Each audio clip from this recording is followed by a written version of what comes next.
we are wondering जब हामी परमेश्वरको वचन बाइबल पढ्दछौँ अनि त्यहाँ पवित्र आत्माको बारेमा विभिन्न अभिव्यक्ति भेट्टाउँदै गर्दा हामीलाई यो कुराले दुविधामा पार्दछ।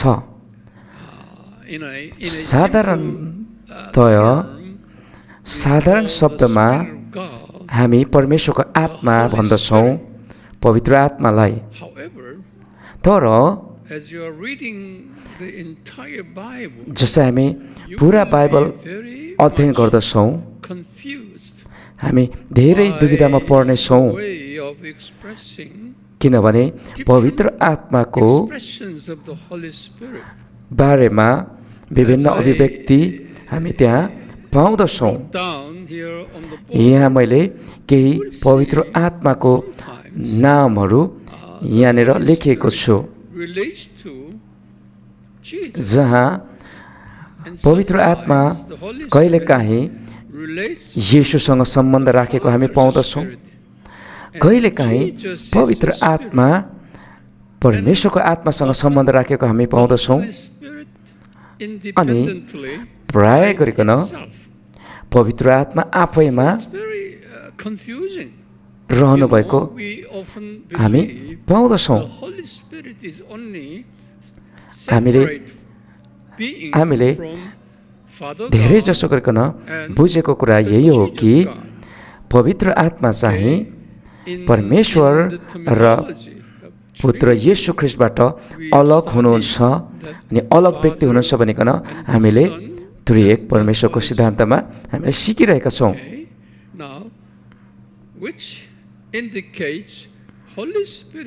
यसले यो कुरालाई जनाउँदछ कि पवित्र आत्मा चाहिँ पिता परमेश्वर र येशू प्रभुबाट अलग हुनुहुँदछ भनिकन यो चाहिँ हाम्रो साधारण बुझाइ हो, यो चाहिँ हाम्रो साझा बुझाइ हो। तर यहाँ हामीले हेऱ्यो भने कहिले पवित्र आत्मालाई येशूको आत्मासँग जोडिएको हामी भेट्टाउँदछौँ, कहिले परमेश्वरको आत्मासँग जोडिएको हामी पाउँदछौँ। अनि यसले हामीलाई दुविधामा पार्ने गरेको छ। तर अहिले यो पाठमा हामी सिक्नेछौँ किन पवित्र आत्मा कहिलेकाहीँ परमेश्वरको आत्मासँग र कहिलेकाहीँ येशूको आत्मासँग जोडिनु हुँदछ। यो कुरा याद गर्नु आवश्यक छ कि यो सबै हुनुको पछाडि त्रिएक परमेश्वर सँगै रहने भएको कारणले गर्दा यो हुन आएको हो। हामीले अघिल्लो पाठमा हेरेका थियौँ एउटा ग्रीक शब्द फेरि कोरेसिस भन्ने शब्द, जसको अर्थ त्रिएक परमेश्वर सँगै एक अर्कामा बस्ने भएको कारणले गर्दा हो। त्रिएक परमेश्वर सँगै बस्नु हुने भएको कारणले गर्दा यो सबै हुने गर्दछ। तीन व्यक्ति तर सँगै एक अर्कामा बस्ने भएको कारणले गर्दा हामीले त्रिएक परमेश्वर भन्ने गर्दछौँ। तीन व्यक्ति तर सँगै एक अर्कामा बस्ने परमेश्वर हुनुहुन्छ, जसलाई ग्रीक भाषामा फेरि कोरेसिस भनिकन भनिदछ। त्यस कारण गर्दा पवित्र आत्मा जो चाहिँ आफैमा पनि अस्तित्वमा हुनुहुन्छ र साथै पवित्र आत्मा परमेश्वरमा पनि बस्नुहुँदछ र पुत्र येशू प्रभुमा पनि बस्नुहुँदछ। यो धेरै पटक हामीलाई बुझ्न र योसँग सहज हुन गाह्रो हुँदछ। हामी मानव जाति यो कुरालाई सबै कुरा यो अप्ठ्यारो र जटिल कुरालाई एकैपालि र हाम्रो आफ्नै बुझाइबाट बुझ्न गाह्रो छ। Okay, don't try to understand यो everything कुरा सबै to your एकैपटकमा digestion. बुझ्न Sometimes you कोसिस just गर्नु accept that by faith. धेरै पटक गाह्रो हुन सक्छ Okay? र कतिपटक Now यसलाई here, विश्वासबाट I have given you मानिलिनु all Bible references, आवश्यक छ। with यहाँनिर the different expressions of the Holy थुप्रै Spirit. बाइबलका खण्डहरू छन् Bible जसले says पवित्र आत्माको that बारेमा Holy Spirit, often बताउँदछ। called God's Spirit. पवित्र आत्मालाई You don't धेरै forget पटक that परमेश्वरको God's Spirit, आत्मा God. भनिकन बताइएको छ। God means what? यहाँ यहाँ परमेश्वरको आत्मा भन्नाले परमेश्वर भन्नाले एलोहिम परमेश्वर भनिकन बुझ्नु पर्दछ। So this conceives Father God यहाँ and एलोहिम भन्ने बित्तिकै Holy Spirit. परमेश्वर पिता Elohim. प्रभु येशू र पवित्र आत्मा सँगै त्रिएक परमेश्वरको उपस्थिति रहेको कुरा हामीले बुझ्न आवश्यक छ। त्रिएक परमेश्वर एक आपसमा सँगै बस्ने परमेश्वरको गुणलाई यहाँनिर हामीले बुझ्न आवश्यक छ।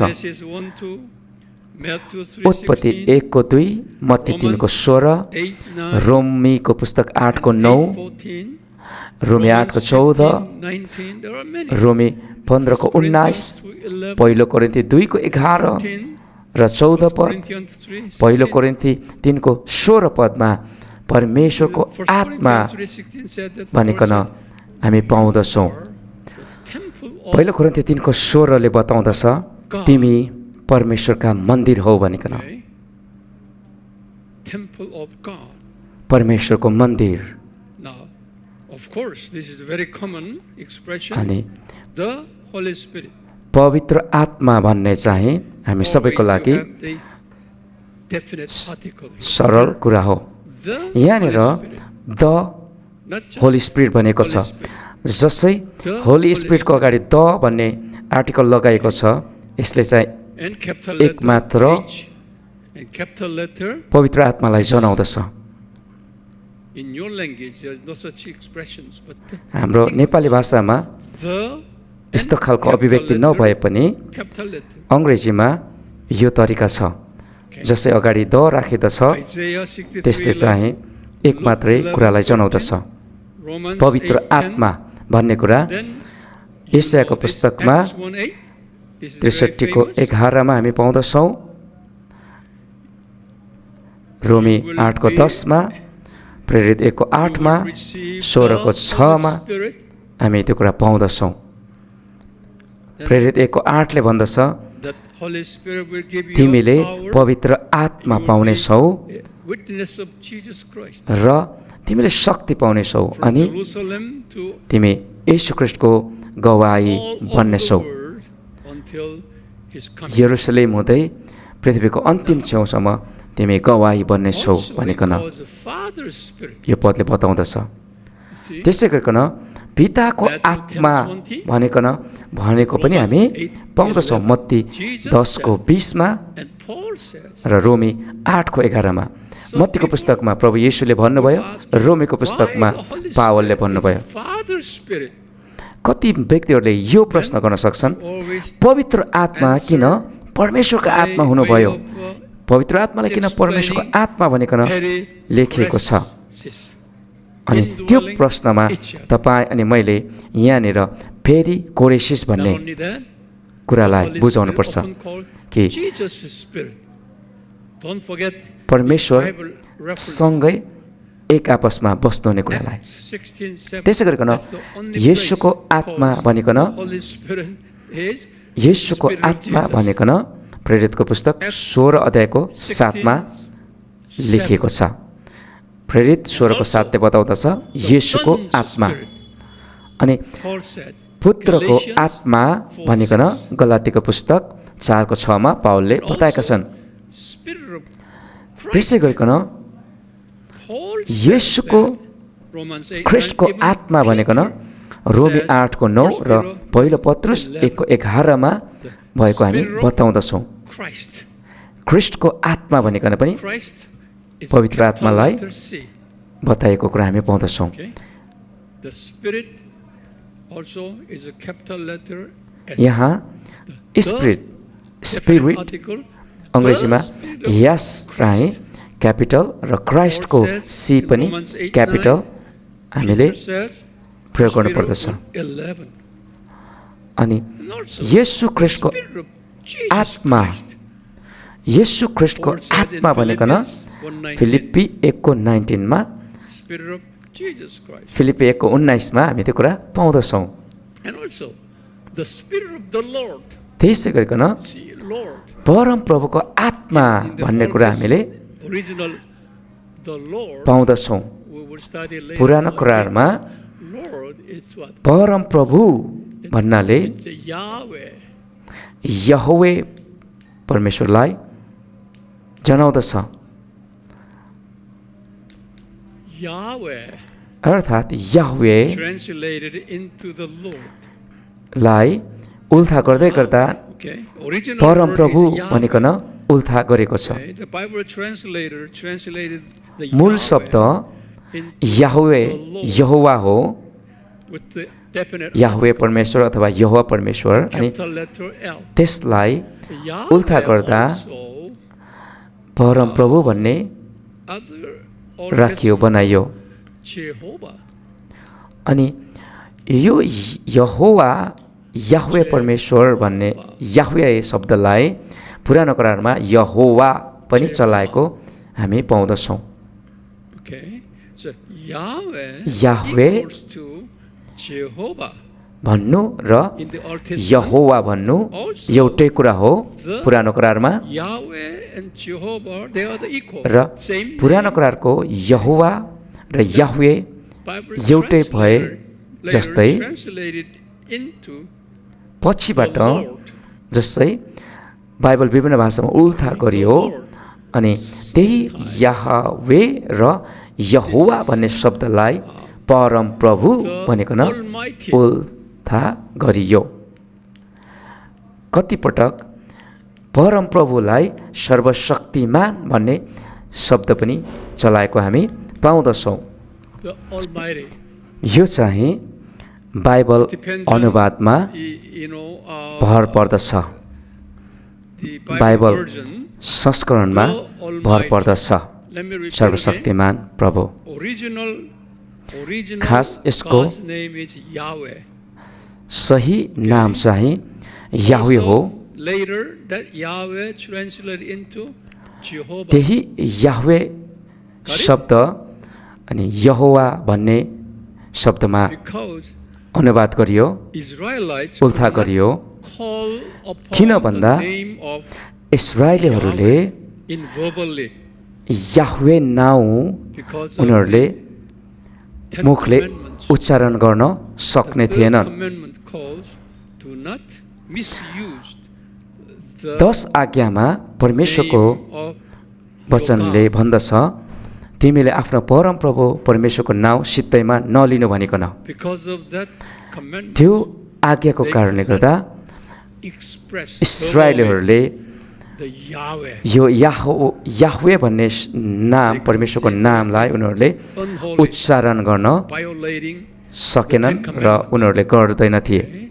So the त्यसो गर्नु उनीहरूको लागि Yahweh, which they could 10 not आज्ञा express उल्लङ्घन गर्नु हो। verbally, so जसै they उनीहरूले यो changed कुरालाई Yahweh to Jehovah. उच्चारण गर्न नमिल्ने भयो, उनीहरूले यही याहवे भन्ने शब्दलाई उनीहरूले यहोवा भन्ने नाममा शब्दमा उनीहरूले उल्था गरे। पछिबाट बाइबल उल्था गर्नेहरूले यही नाउँलाई ग्रिक भाषामा उनीहरूले उल्था गर्दै गर्दा यसलाई उनीहरूले परम प्रभु भन्ने नाउँमा शब्दमा उल्था गरे। परम प्रभु भन्नुको अर्थ सर्वशक्तिमान। यो कुरामा म पछि जानेछु। परम प्रभुको आत्मा भन्नाले परम प्रभुको आत्मा भन्नाले यहोवाको आत्मा भन्ने बुझिन्छ। यशाया 42 1, मत्ती 12 18। अनि त्यसै गरिकन परम प्रभुको सास भन्ने नाम उत्पत्ति 2 को 7 मा छ। Adam यहाँ received आदमले the breath of the परमप्रभुको Lord. सास But लिए। at the time there was not Lord. त्यो समयमा Adam received the breath परमप्रभु of भन्ने the Yahweh. नाम नभइकन याहवे नाम थियो।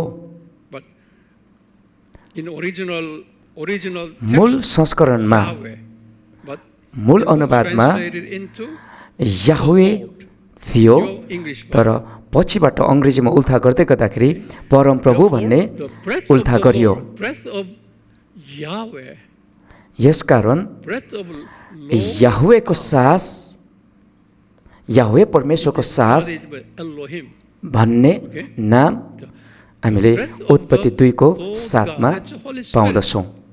यो नाम पनि पवित्र आत्माको नाम नै हो। Job 33, उत्पत्ति 2 को 7 र अयुब 33 को 4। the Holy Spirit त्यसै गरिकन refers to the Spirit of God. The परमेश्वरको Spirit, Elohim, आत्मा भनिकन Ephesians अर्को नाम छ 4:30. एफएसी 4 को 30 मा। Now, question is, why अब there are प्रश्न चाहिँ यो various हो names of the Holy कि Spirit? किन त्यहाँ Then your answer पवित्र would be, आत्माको धेरै नामहरू छ, because the Trinity God जसमा indwelling हामीले each other. यसरी जवाफ दिने गर्दछौँ र दिनुपर्छ। किनभने पवित्र आत्मा त्रिएक परमेश्वर Independently सँगै एक आपसमा रहनुहुन्छ। indwelling each other. यद्यपि पवित्र आत्मा पिता परमेश्वर प्रभु येशू Okay. व्यक्तिगत रूपमा अस्तित्वमा भए पनि त्रिएक परमेश्वर At Father, तीन व्यक्ति the Son, एकै साथमा रहनुहुँदछ। okay. However, these त्रिएक Trinity परमेश्वर तीन व्यक्तिमा भए तापनि indwelling each other under one God. एक परमेश्वरमा सँगै Say, one बस्नुहुँदछ। God in three persons. एक परमेश्वर जसमा Therefore, तीन व्यक्ति हुनुहुँदछ। they means Father, the Son, त्यसकारण and the Holy Spirit. परमेश्वर पिता, पुत्र येशू ख्रिस्ट र पवित्र आत्मा Okay. परमेश्वर As a person, एक आपसमा फरक व्यक्ति they हुनुहुन्छ, dwell, तर they dwell together उहाँहरू सँगै in एकै one God. साथमा एक परमेश्वरमा रहनुहुँदछ। Expression is त्यो periphrasis. कुरा बताउनको लागि त्यो अभिव्यक्तिलाई ग्रिक भाषामा फेरि Thereby, कोरेसिस the Holy भनिदछ। Spirit stays independently as he is. पवित्र At the same आत्मा time, आफैमा पनि स्वतन्त्र भइकन indwell with Father God, रहनुहुन्छ आफ्नै व्यक्तित्व र अस्तित्वमा, तर त्यसको साथसाथै उहाँ पिता परमेश्वर र पुत्र येशू ख्रिस्ट सँगै पनि उहाँ रहनुहुन्छ। यसकारण बाइबलले कति ठाउँमा Spirit of Father, परमेश्वरको आत्मा र प्रभु येशूको आत्मा भनिकन व्याख्या गरेको हामी पाउँदछौँ। अनि कति ठाउँमा चाहिँ I hope you एलोहिम परमेश्वरको आत्मा पनि भनेको हामी पाउँदछौँ। बुझ्नुभयो?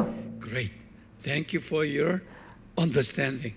तपाईँहरूको समझको लागि धन्यवाद। परमेश्वरले तपाईँहरूलाई आशिष गर्नुभएको होस्। आमेन।